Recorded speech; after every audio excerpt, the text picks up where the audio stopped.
ወራህመቱላሂ ወበረካቱ ውድና የተከበራችሁ የተስፋይቱ ቤተሰብ እህት ወንድሞች እንዴት ናችሁ? ደህና ናችሁ ወይ? የዓለማችን 10 አስገራሚ ድንቅ ሚስጥሮች የሚል ነው ዛሬ ይዤላችሁ የመጣሁት በቻሌንጁ መሰረት።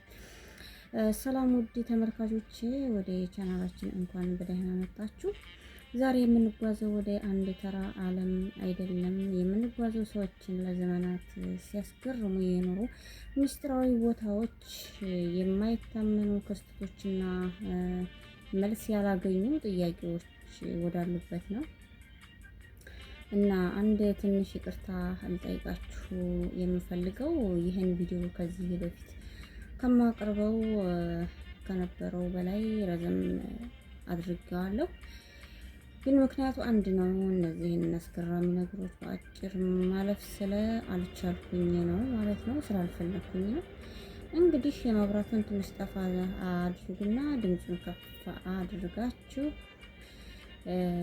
አብረን እንጓዛለን። እንጀምር። 10ኛ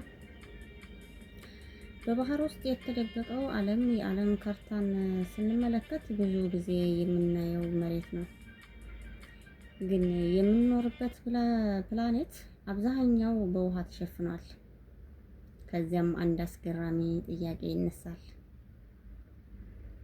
በጥልቅ ባህር ውስጥ ምን አለ? በባህር ጥልቀት ውስጥ ብርሃን እየጠፋ ሲሄዱ ሙሉ በሙሉ የተለየ አካባቢ ይጀምራል። ከዛ የሚኖሩ ፍጥረታቶች ከምንም ከማናውቃቸው እንስሳት በጣም ይለያያሉ እና የሚያስፈራው ነገር አሁንም በዚያው ጥልቀት ውስጥ ያሉ ብዙ ነገሮች ሰዎች ሙሉ በሙሉ አያውቃቸውም። 9ኛ የጥንታዊ ስልጣኔዎች ሚስጥር። ከሺዎች ዓመታት በፊት ሰዎች ታላላቅ ህፃናቶችን ገንብተዋል። ግን እያንዳንዶቹ ህፃናቶች እንደ በዚያን ዘመን በነበረው ቴክኖሎጂ የተገነቡ ሰዎችን አሁንም ያስደንቃሉ። ትልቅ ድንጋዮች፣ ትክክለኛ አቀማመጦችና የህፃናት ጥበብ አንዳንድ ጊዜ ታሪክ የምናስበውን ያህል ቀላል እንዳልሆነ ያሳየናል። 8ኛ በሰማይ የሚታዩ እንግዳ ነገሮች። ሰማይን በሌሊት ስትመለከተው በሚሊዮኖች የሚቆጠሩ ኮከቦች ታያላችሁ። ግን ከዚህ ሁሉ በስተጀርባ ሌላ ጥያቄ አለ። በዚህ ሰፊ ዩኒቨርስ ውስጥ እኛ ብቻ ነን? ለዚህ ጥያቄ እስካሁን በሙሉ የተረጋገጠ መልስ የለንም። ይህም የሰው ልጅ ለዘመናት እያስገረመ ያለ ትልቅ ምስጢር ነው። 7ኛ በበረዶ ስር የተደበቁ ምስጢሮች። በምድር ላይ በጣም ቀዝቃዛ ቦታዎች አሉ። በእነዚህ አካባቢዎች በረዶ ለሺህ ዓመታት ሊኖሩ ይችላሉ እና በዚያ በረዶ ስር ምን እንዳለ ሙሉ በሙሉ አናውቅም። የተደበቁ ሐይቆች፣ የጥንት አየር ሁኔታ ምልክቶች እና ሌሎች ሳይንሳዊ ምስጢሮች እዛ ሊገኙ ይችላሉ። 6ኛ የጠፉ ከተሞች። በታሪክ ውስጥ ከተሞች ተሰርተዋል፣ አድገዋል፣ ከዚያም በአንድ ወቅት ጠፍተዋል። አንዳንዶቹ በአሸዋ ተሸፍነዋል፣ አንዳንዶቹ በጫካ ውስጥ ተደብቀዋል፣ ሌሎች ደግሞ በውሃ ስር ቀርተዋል። ይህ ሁሉ አንድ ነገር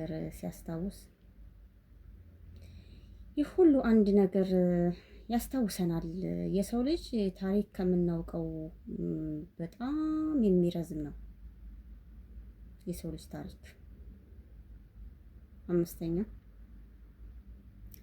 በምድር ውስጥ ያለ ዓለም ከእግራችን በታች ምን እንዳለ ብዙ ጊዜ አናስበውም። ግን ምድር በውስጧ በጣም የተወሳሰበች ፕላኔት ናት። የምድር ውስጣዊ ክፍሎች ከፍተኛ ሙቀትና ግፊት አላቸው። ስለዚህ እኛ በምድር ላይ የምንኖረው በጣም ትንሽ የሆነ የፕላኔታችን ክፍል ላይ ነው። አራተኛ ጊዜና የሰው አእምሮ ከሁሉም ምስጢሮች የሚያስደንቀው አንዱ እኛ ራሳችን ነን። አእምሮአችን እንዴት እንደሚያስብ፣ ህልም እንዴት እንደምናይ፣ ትውስታ እንዴት እንደሚፈጠር፣ እነዚህ ሁሉ ችግር የተወሳሰቡ ሂደቶች ናቸው። እኛ ራሳችን በጣም እንደምናውቀው ብናስብም አእምሮአችን አሁንም ብዙ ምስጢር ይይዛል። ሶስተኛ የጠፉ የሰው ልጆች ታሪኮች። በታሪክ ውስጥ የኖሩ ሰዎች ብዙ ናቸው፣ ግን ስለ እነሱ ሁሉ መረጃ የለንም። አንዳንድ ስልጣኔዎች ተነስተው በኋላ ጠፍተዋል። ምን አጋጠማቸው? ጦርነት፣ የአየር ሁኔታ ለውጥ፣ ረሃብ ወይስ ሌላ ምክንያት? እያንዳንዱ ጥናት አዲስ ጥያቄ ይፈጥራል። ሁለተኛ የዩኒቨርስ መጨረሻ ምንድን ነው? ዩኒቨርስ ማለቂያ አለው ወይስ ያለማቋረጥ ይሰፋል? ከኛ በላይ ምን አለ? እነዚህ ጥያቄዎች የሰው ልጆች ከጥንት ጀምሮ ሲጠይቋቸው የኖሩ ጥያቄዎች ናቸው። ምናልባት ወደፊት የሚመጡ ትውልዶች ብዙ መልሶች ያገኙ ይሆናል። አንደኛ ትልቁ ምስጢር እኛ ለምን እዚህ አለን? ከባህር ጥልቀት እስከ ዩኒቨርስ ጫፍ፣ ከጥንታዊ ከተሞች እስከ የሰው አእምሮ፣ እያንዳንዱ ምስጢር ወደ አንድ ትልቅ ጥያቄ ይመራናል። የሰው ልጅ በዚህ ሰፊ ዓለም ውስጥ ምን ያህል ነገር እንደማያውቅ ታስባላችሁ? ምናልባት ዛሬ እንደምናውቀው እውነት ነገር ሌላ እውነት ሊሆን ይችላል። ምክንያቱም ዓለም ከጥያቄዎቻችን የበለጠ ትልቅ ናት። ውድ ተመልካቾቼ እዚህ ድረስ ከተከታተላችሁኝ በጣም አመሰግናለሁ። ቪዲዮ ረጅም ስለሆነ ይቅርታ ጠይቃለሁ፣ ግን የዓለማችን ምስጢሮች ማለፍ አልፈለኩምና ቪዲዮውን ትንሽ ረዘም አደረኩም ማለት ነው። ከወደዳችሁት እንግዲህ አስተያየታችሁን በኮሜንት አሳውቁኝ። እስከምንገናኝ በሌላ ቪዲዮ ቀጣይ ሳምንት ኢንሻአላህ ሰላም ሁኑልኝ፣ በሰላም ነው።